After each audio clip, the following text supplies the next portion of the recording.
اعوذ باللہ من الشیطان الرجیم بسم اللہ الرحمن الرحیم۔ میرا نام سید فیاض احمد ہے۔ میں گورنمنٹ یو پی ایس ملک پورہ زون لاہور کا استاد ہوں۔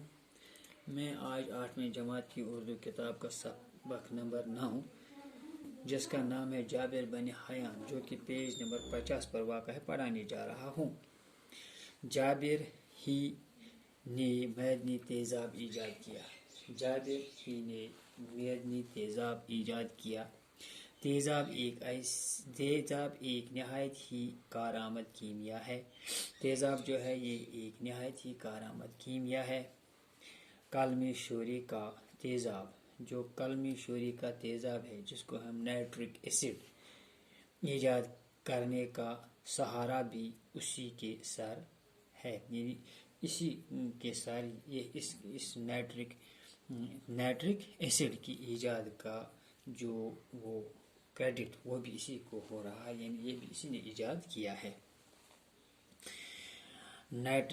نائٹرک ایسڈ بناتے وقت اس کے کافی برتن ضائع ہوئے۔ نائٹرک ایسڈ بناتے وقت اس کے کافی برتن ضائع ہوئے۔ وہ جس برتن میں بھی یہ تیزاب رکھتا تھا تو اس میں سوراخ ہو جاتا، تو اس برتن کو کیا ہو جاتے تھے؟ سوراخ ہو جاتے تھے۔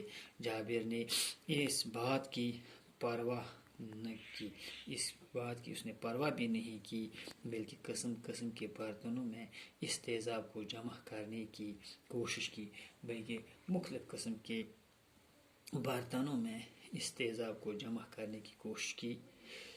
اس کوشش میں اس کے تمام برتنوں میں سوراخ ہوئے۔ اس کوشش میں اس کے تمام برتنوں میں کیا ہوئے؟ سوراخ ہوئے۔ اس کے پاس چاندی کی کٹوری تھی۔ اس نے تیزاب کو اس کٹوری میں جمع کرنا چاہا۔ تو اس میں بھی سوراخ ہو گئے۔ اب اس کے پاس سونے کا ایک برتن بچا تھا۔ اس نے اسے بھی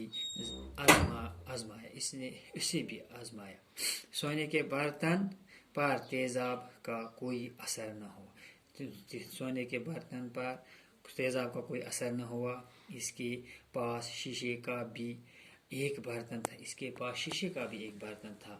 اس پر بھی اس نے یہ تجربہ کیا۔ یہ بھی اس تیزاب کے اثر سے محفوظ رہا۔ یہ شیشے کا برتن بھی اس تیزاب کے اثر سے محفوظ رہا۔ چنانچہ اپنے تجربات کا ذکر کرتے ہوئے جابر لکھتا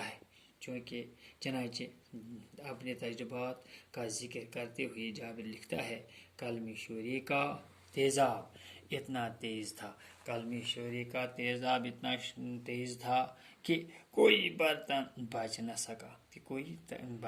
نہ سکا۔ صرف دو چیزیں ایسی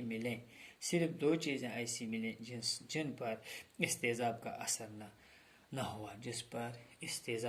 نہ ہوا، ایک سونے کا برتن اور دوسرا شیشے کا برتن۔ انشاءاللہ باقی ہم کل پڑھیں گے۔ باقی وسلام۔